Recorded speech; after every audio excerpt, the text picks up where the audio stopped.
Hello and welcome back to the 8-Figure Dentist podcast. So today I'm continuing our mini series on how to increase your conversion/case acceptance, however you call it in your specialty. So today what I want to talk about, not just a specific example of an objection, but I want to zoom out for a second and just explain to you how high conversions work. So if you are desiring to convert your patients or have your case acceptance at 90% plus, 90 to 100%, then there's a couple of key things that are happening right now in your practice. I'm very certain of that you are either not aware or you're not doing. Number one, depending on your specialty, it's very likely that you have somebody else on your team that does quote unquote the sales part. Okay, so let's say orthodontics, right? I'm an orthodontist. We call them treatment coordinators, TCs. And sometimes it could be an office manager. It could be your assistant.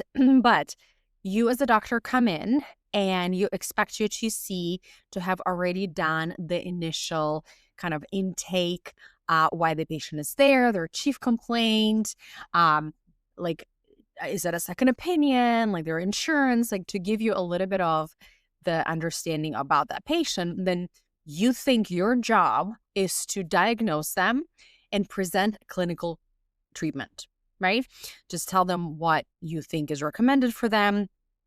If you're a periodontist or a general dentist, maybe you sequence it, or a pediatric dentist, if you're an orthodontist, you maybe give them multiple options for treatment, explain pros and cons and all of them. So you're like heavy clinical there. And then you say something like, all right, I'll see you in there. Yeah, like Jessica over here is going to take over and, help you make a decision. And in that moment, you are losing a case. Here's what I want you to know. The reason why people either don't start the same day treatment, don't either give you a down payment or actually do the treatment or sign a contract or schedule a next appointment if that's how you commit them to treatment. The reason why patients are not throwing their credit cards at you is always because the patient had an objection. They had an objection to your treatment. Not necessarily treatment plan, could be the fees, but there was an objection. And unless you uncover it and you overcome it, you or your treatment coordinator, you guys will lose the case. This is sales one-on-one. Okay? Humans, naturally, we have this we have this what's the word I'm trying to look for, the force that keeps us back from doing something new, taking new action.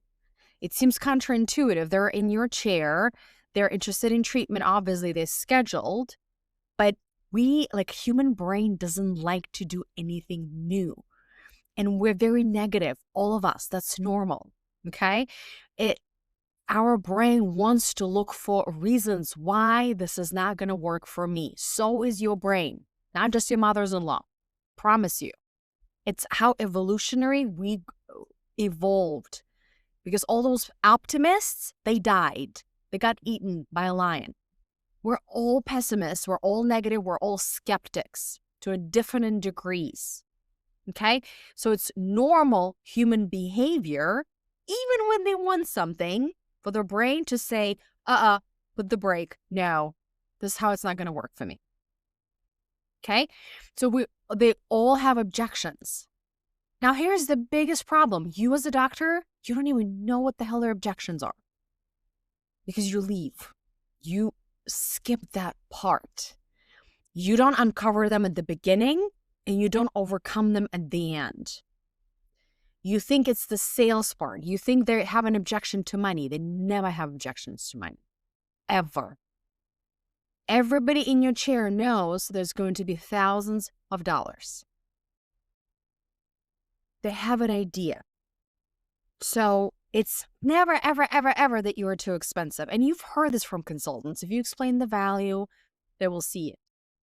But how the hell do you explain the value? Not by being more detailed with your clinical stuff or by your treatment coordinator showing all of the features, right? There are benefits and the features. Benefits are you're going to have this beautiful smile, you're going to be out of pain, we're going to remove this tumor. Features are you can call us anytime, you can commit, you can come in every week for a comfort appointment for free. You can, we're going to give you this system to take pictures at home. You're going to have this painless injections, like all the features, right? That's included in your treatment. That's not what communicates value, not the features. Benefits, yes. But the main thing is you don't understand objections. And let me tell you something. You as a doctor have a lot higher chance understanding, like getting those objections out of the patient than anybody on your team. Why? Because the patient trusts you more than anybody on your team. Period. End of story. How many times, show of hands, had the patient told you something that they hadn't told anybody on your team? You have an emergency appointment, emergency patient, scheduled for an emergency appointment, and everybody in your chain of command attempted to prevent this appointment from happening. The front desk try to intervene. Maybe you have like some sort of chat going. They try to solve the problem there, and the patient still insisted to see the doctor or had more questions. And then they came into the office, and the front desk tried to hold them. And then they finally were seated. The assistant saw them, and like at all of these levels, none of your team members were enough for the patient to solve the problem until they're finally with you. And then they tell you stuff that your staff goes like, what? They never told me that. How many? Show of hands. Why is that? Because the patient trusts us, doctors, a lot more than team. That's why scripts don't work. Because it's a very different authority level we're talking about. Scripts only work if you have a factory, if you have a machine where all the patients have about the same needs, you are attracting about the same procedures, you are doing things the same way, everything is organized, everything is scripted. That's when it's going to work. But that's not why you started your own practice. You started practice so that you can do things your way, not to be boxed in a system. Am I right? So in order to make the money that you want, you have to understand the sales psychology. And that's you, doctor, not your sales team, not your front desk, office manager, treatment coordinator, whoever, financial coordinator, however you call them in your office. So if you want to start seeing high conversions / case acceptance, you have to understand why the patient didn't pull the trigger and give you their credit card. And these objections, there are two types. They're superficial and they're deep. Okay? Superficial first of all, again, let me stress it again. You need to hear them. So the bare minimum I want you to do is I want you to start asking your team member that does the sales part, why didn't they start? Why didn't they sign up? Why didn't they commit? The bare minimum, start asking them. Okay? But I actually want you to stay in the room and ask certain questions so that you can find out those objections on your own. You have to find out objections because you have a way higher chance of overcoming them than anybody on your team. And it doesn't mean that you have to have an hour conversation. There's things that you can explain things much faster if you know how. All right, so we're going to learn objections. Now, there are two types of objections. They're superficial and they're deep.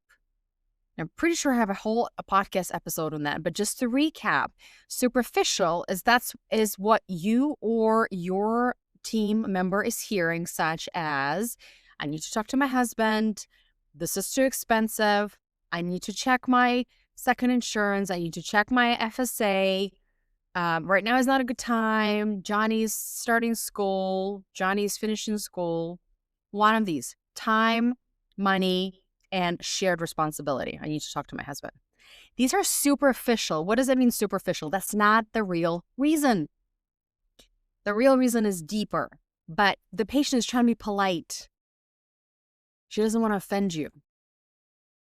He doesn't want to be too direct. So they give you this PC version so they can get out of the office. The real reason is what I call the Sales Triad, and I teach inside of the Conversion Queen, my training for doctors on how to increase your conversions or case acceptance to 90% plus.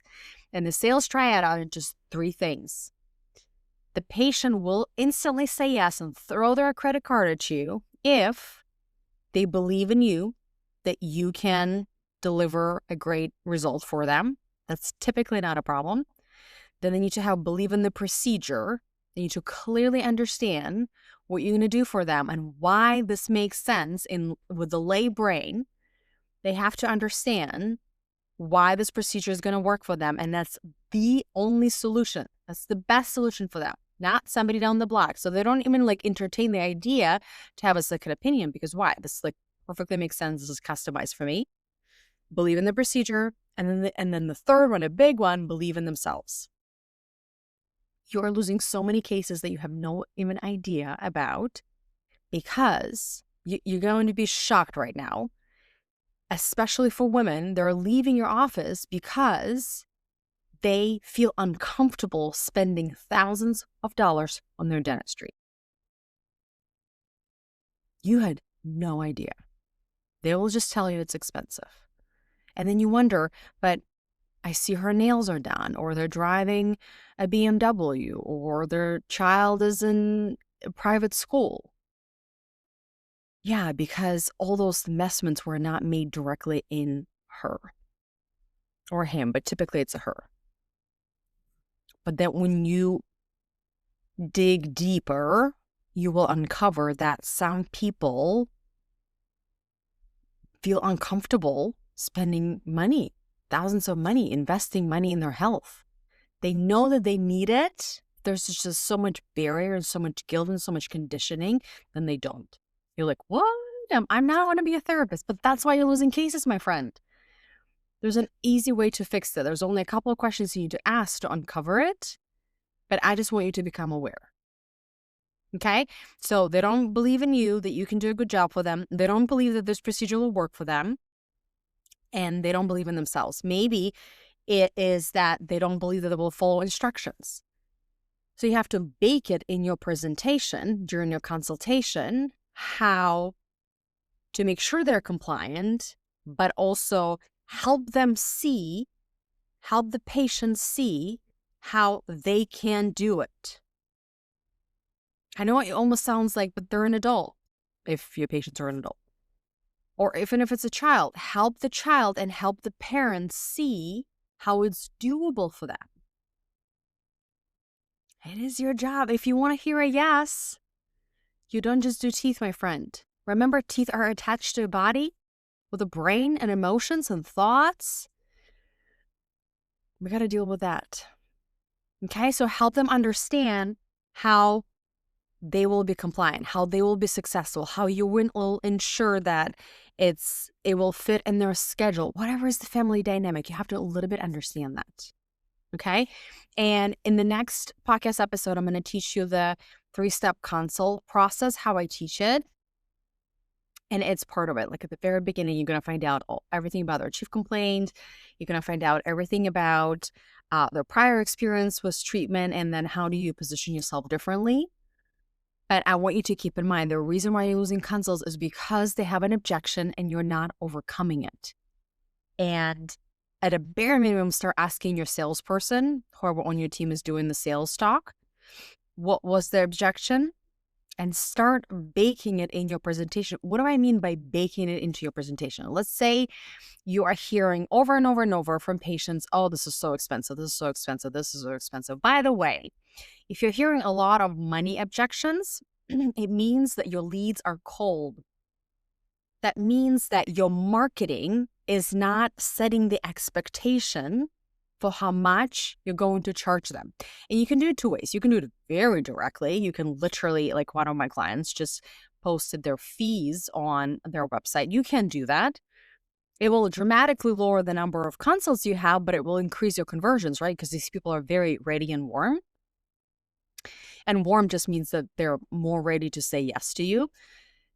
Or the feel, the vibe, the graphics, the language on your website, on your social media, in your waiting room needs to create the experience of your fees. Here's what I mean by that. When you are sitting in the lobby at Holiday Inn, you have an idea, have feeling how much they're going to charge you. Like you don't think it's going to be thousands of dollars a night versus you're sitting in the lobby of Ritz-Carlton. You have an idea that's probably not going to be $99 plus tax per night. That's what I'm talking about. You have to create this experience for patients where before they come into a consultation, they have a sense of what is it going to be? Is it going to be more high end? Is it going to be more low end? Okay. That's how you're going to have warmer leads, and it's going to be easier to convert them during your consult room or during your consultation process. But then in your consult room, back to what I said, you have to bake it.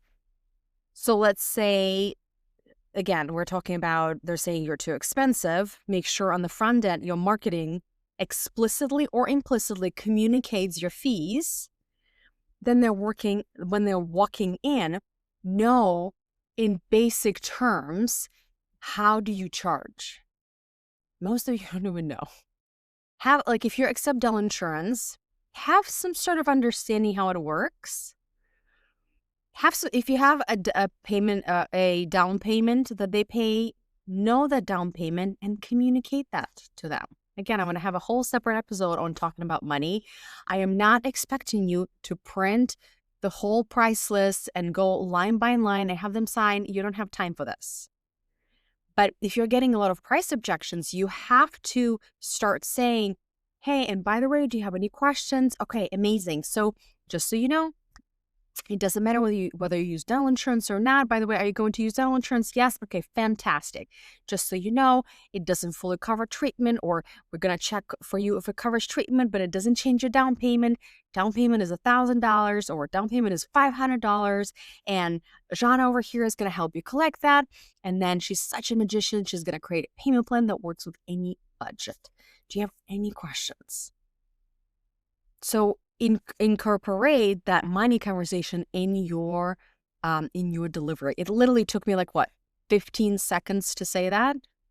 It's not going to be hours, but you have to start adding this because remember, you have a lot more authority. The patient trusts you more. Of course they do, because you're going to do their work. And so you are the one who needs to learn to have a little bit of these conversations, whatever the objection is. And I'm going to teach you next how to overcome, I need to talk to my husband objection. But I just realized that we need to talk about this, that your patients are leaving because there was a hidden objection that you didn't uncover. And you as a doctor need to start learning what those objections are. The reason why you cannot delegate it to your treatment coordinator is, well, first, because nobody is as committed to your practice as you are, right? Nobody's going to want to see it succeed as much as you do. And so unless you have a unicorn, almost nobody on your team will ever do as good of a job as you will. But B is you're the doctor. You have the right code and you have the authority. And you have a lot higher chances of getting actually the real answers from patients. All right, my friends, I hope that was very helpful. Let's start figuring out what your patient's objections before you leave the consult room. Okay? All right. Have a beautiful day. Bye, y'all.